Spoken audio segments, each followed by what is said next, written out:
I burned down everything I wasn't.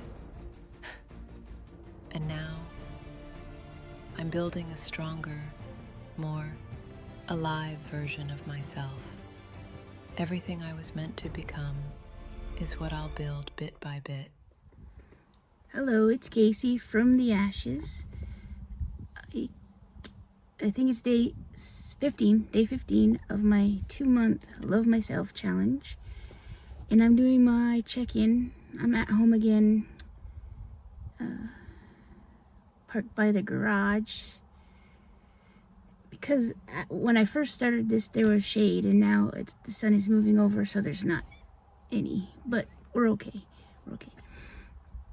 It is a scorcher here today, almost 100, which is not awesome, and it's not usual.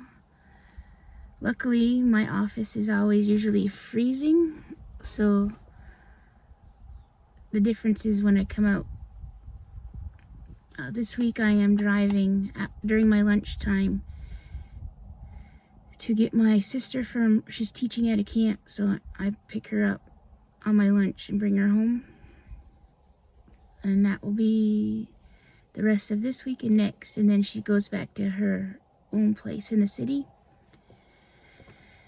So it's a little bit more gas and driving, but that's okay. She enjoys it, and she never got her license. So I take on the driver role, which I don't mind. I love driving, actually. But anyway, I had a subject today. I wanted to talk about marriage as a broken person. That I was married for almost 10 years, way back. It's been a long time now. But from the age of my trauma to the age I met my husband, my interactions with men were very limited by choice. Well, besides adding on to my fat suit, I just was not comfortable around men at all. I couldn't go to a dentist that was a male. I couldn't have a male doctor. Even in my own family, I wasn't comfortable around men, with the exception of my nephew, Wade, my dad, my nephew Cameron. They're the first generation nephews. And then sometimes my brother, sometimes not my brother. It just depended on me. I also had some triggers, like violent triggers, like if I smelled alcohol, if I smelled cigarette smoke, if I smelled a certain smell, it was a disaster in my life. And so when I built the fat suit, it was very, very easy to use as an excuse to stay by myself and not participate in like socializing, dating, and all of that. And then I met my husband online, and he was safe because he was online. So it was good to meet someone who was charming and witty and interested in the same things that I was. Yeah. But yeah, I don't remember when we met. 1999, I think. We got married in 2000. And he was from Texas. I should add that, because I think I mentioned I was in Texas for 5 years. And then we moved back up to Canada. I wanted to speak about this because I heard a song that just totally, completely like put it into perspective for me. And I think the singer was Dean Lewis, and the song was Half a Man. And it was something like, how can I love someone when I don't love myself? And how can I love you when I'm just half a man? So I don't usually get weepy over music and movies and stuff like that. Well, okay, I avoid weepy stuff because I don't like to be emotional. But that song in particular has me thinking about, like, for a while. If I give you a little bit more context, I was not able to have children in the marriage, and that was like one of our dreams as a couple. We wanted kids, we wanted a house, we wanted all of this good stuff, and it just didn't happen for me. So fast forward to the end of the marriage, he had found someone that he wanted to be with. Without, he cheated. And he got her pregnant. And when I found out that he got her pregnant, because he had been,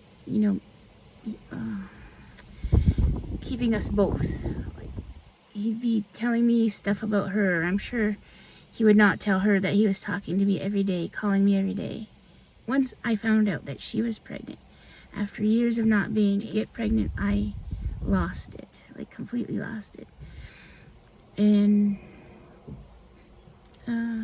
that phone call was the last time I ever spoke to him. But anyway, and now I wish him nothing but absolute happiness, because I was unhappy in that marriage, and he was unhappy in that marriage, and we weren't made for each other. And I probably, because I stick to things once they become comfortable till the end, just because I don't want to be uncomfortable, I probably would have stayed in that marriage for the rest of my life miserable.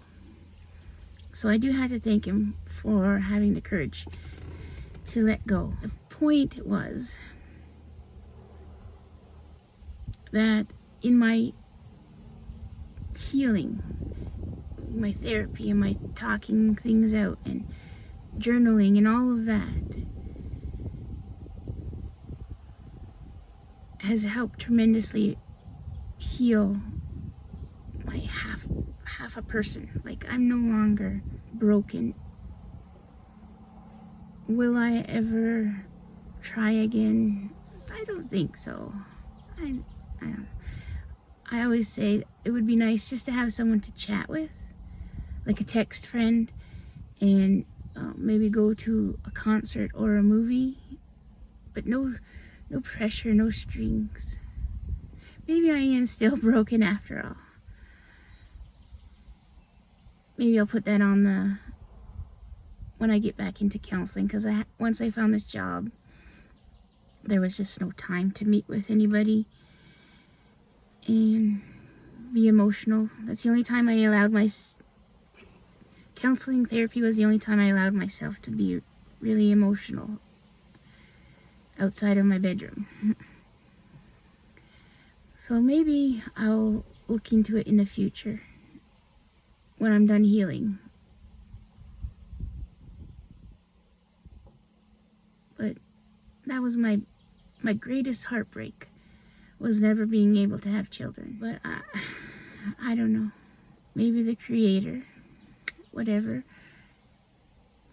kept me this way because I'm meant to be looking after my nieces and nephews the way I am. I mean, life has a strange way of working out. That was kind of therapeutic to talk about.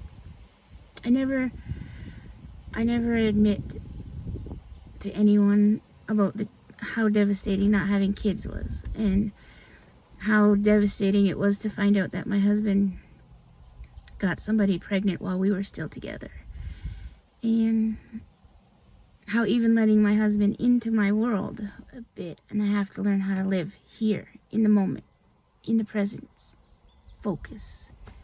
Oh, I didn't mean this video to be so long, but a check-in. My water's good, my food's good, and I will be going to a water place after. We'll get our exercise in there. So I'm thankful that you're here with me during this journey, and we're on day 15. And I'll see you tomorrow.